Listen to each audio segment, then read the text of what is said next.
All right, let's dive right into this explainer. Today, we're unpacking a massive, truly fascinating puzzle, the absolute power and the equally absolute restraint of the Philippine executive branch. We're going to look specifically at how the 1987 Constitution designs the highest office in the land. It gives the president incredible, sweeping authority, but simultaneously builds these massive structural walls to keep that exact authority in check. Because really, this is the central question for literally any democracy, right? Who actually holds the ultimate power and what stops them from abusing it? To figure that out, we're going to look at the exact legal framework that dictates what a president can and absolutely cannot do. And we aren't just talking about everyday politics here. We are getting into the hard constitutional law and the landmark jurisprudence that actively define the bounds of executive power. To make sense of all this, we'll be following a clear four-part roadmap today. 1. The presidential profile. 2. Executive control and limits. 3. Commander-in-chief diplomat. And 4. Crisis, veto, and succession. Okay, let's kick things off with Section 1, the presidential profile. Basically, who actually gets to sit in the big chair? You know, the constitutional qualifications under Article 7, Section 2 to run for president are, well, they're surprisingly simple. You just need to be a natural-born citizen, a registered voter, able to read and write, at least 40 years old on Election Day, and a resident for 10 years. That's it. It's designed that way to ensure the office is highly accessible to the people. But the moment someone actually wins that single 6-year term, the restrictions placed upon them become absolute. And that brings us to something called presidential inhibitions. Look at the landmark case, Civil Liberties Union v. Executive Secretary. It affirms strict prohibitions against the president, vice president, and cabinet holding other offices, practicing a profession, or having financial interests in government contracts. This total, uncompromising isolation from private enterprise is absolutely crucial. It assures the global community that when a Philippine president negotiates a massive foreign loan or an economic treaty, that sovereign decision is completely untainted by personal greed. It guarantees undivided loyalty to the state. Now you might be thinking, wait, doesn't the president have immunity? Well, yes, the president does have immunity from domestic civil suits, mostly to prevent the total paralysis of the government. But there are strict bounds to this shield. The Supreme Court ruling in Estrada versus Desierto definitively proved that this shield only protects official acts. It is coextensive with their tenure, which means a non-sitting president absolutely cannot invoke immunity for civil damages arising from acts outside of their official duties. It's a shield to protect the office, not a free pass for private wrongdoing. Moving right along to Section 2, Executive Control and Limits. Let's look at the actual reach of the executive branch. The absolute key here is something called the Doctrine of Qualified Political Agency, which was cemented in Villena v. Secretary of Interior. Think of it as the alter ego concept. Because the president exercises control over all executive departments, a department secretary's signature in the regular course of business carries the exact same weight as the president's signature. They are presumptively the acts of the chief executive.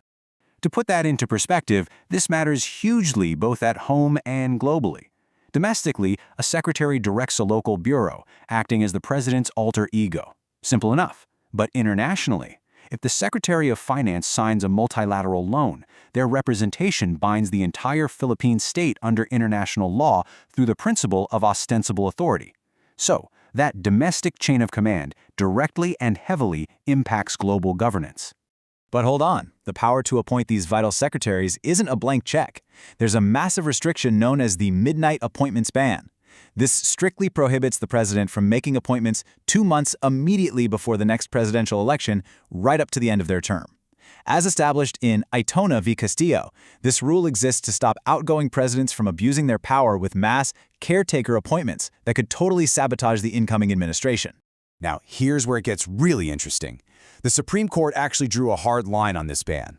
In the case of De Castro v. JBC, the court ruled that the midnight appointments ban strictly applies to the executive department. But, and this is a big but, it explicitly exempts the judiciary. So the limits a president faces in their own branch don't automatically carry over to their constitutional duties regarding judicial appointments. Furthermore, to keep the executive machine running and ensure the president gets candid, no-holds-barred advice, they are shielded by executive privilege. As we see in Neri v. Senate, this presidential communications privilege protects communications related to quintessential, non-delegable powers that are authored or received by close advisors. It keeps high-level decision-making strictly confidential, so the executive can debate freely without constant public or legislative interference. All right, on to Part 3, Commander and Chief Diplomat. These are arguably the heaviest powers of the office. When a massive emergency hits, the president, as commander-in-chief, doesn't just smash a giant panic button.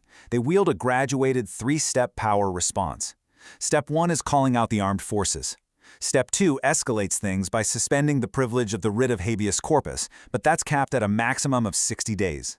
Step 3 is declaring martial law, which is also strictly limited to 60 days and absolutely requires an actual invasion or rebellion.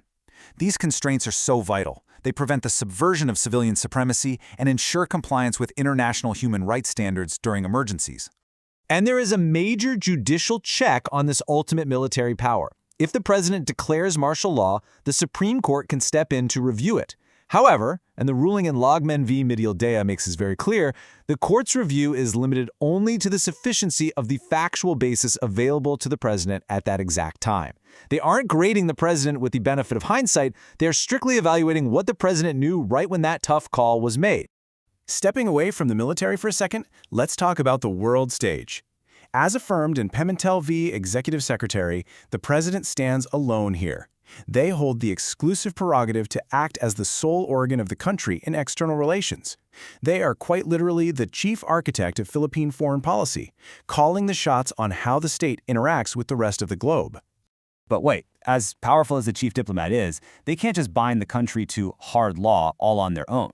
The Senate holds a very powerful constitutional check. Any binding treaty requires the concurrence of at least 2/3 of all Senate members. However, if the president is simply making an executive agreement that implements existing laws or policies, they can bypass the Senate entirely. It's this incredibly delicate dance between executive efficiency and legislative oversight. Which brings us to our final section, Part 4, Crisis, Veto, and Succession. Basically, how do we ensure the state actually survives the worst-case scenarios? So, what happens when an unforeseen national crisis strikes that literally isn't written in the rulebook? Well, the president relies on what are called residual powers. Established in Marcos v. Mangalapis, these are unstated powers implied from the very grant of executive power itself. It allows the president to act as the ultimate steward of the people, stepping in to protect the general welfare and ensure the state survives and continues to function globally, even when there's a massive gap in the rules. On the domestic front, there's another crucial tool for stability, the item veto power. To protect the national budget from legislative overreach, the president doesn't have to throw out an entire revenue bill just because of one terrible line item.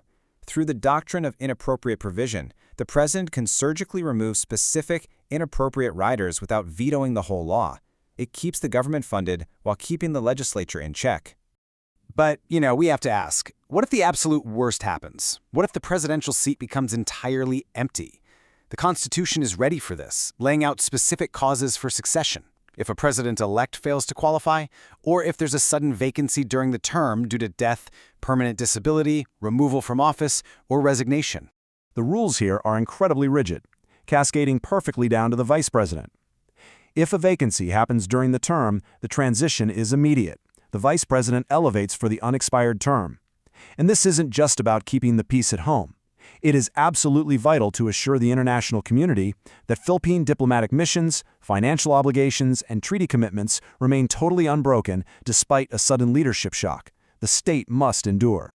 So this leaves us with one final, pretty massive question. We've seen how the president wields the military, commands foreign policy, and directs the whole executive branch. But we've also seen the strict midnight appointment bans, the 2/3 Senate requirements, and the Supreme Court reviews. In a system designed as this perfect balance of sword and shield, whose job is it to make sure that balance never breaks? Is it the courts, the legislature, or ultimately, is it us, the people? Thanks for joining me for this explainer, and keep questioning the structures of power around you.